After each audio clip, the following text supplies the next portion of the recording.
நல்லாட்சி மலர வேண்டும் என்ற நோக்கில் கடும் வெயிலையும் பொருட்படுத்தாமல் வாக்களித்து தமிழக வரலாற்றில் முன்னெப்போதும் இல்லாத வகையில் அதிக வாக்குப்பதிவை உறுதி செய்த வாக்காளர்களுக்கு அதிமுக பொதுச் செயலாளர் எடப்பாடி பழனிசாமி நெஞ்சார்ந்த நன்றியை தெரிவித்துள்ளார்.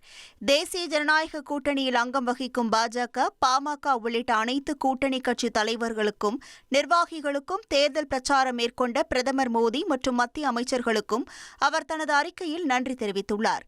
திமுக அரசின் மீது மக்கள் கொண்டுள்ள வெறுப்பை இந்த தேர்தல் வெளிப்படுத்தியுள்ளதாக குறிப்பிட்டுள்ள அவர், வாக்கு எண்ணிக்கை நடைபெறும் மே 4ஆம் தேதி வரை அதிமுக மற்றும் கூட்டணி கட்சி முகவர்கள் மிகுந்த விழிப்புடன் செயல்பட வேண்டும் என அறிவுறுத்தியுள்ளார்.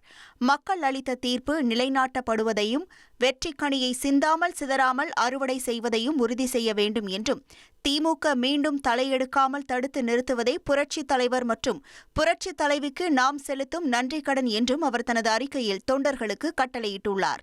உங்கள் தந்திவன் தொலைக்காட்சியில் ரகசிய சிநேகிதியே தினமும் இரவு 8 மணிக்கு காண தவறாதீர்கள்.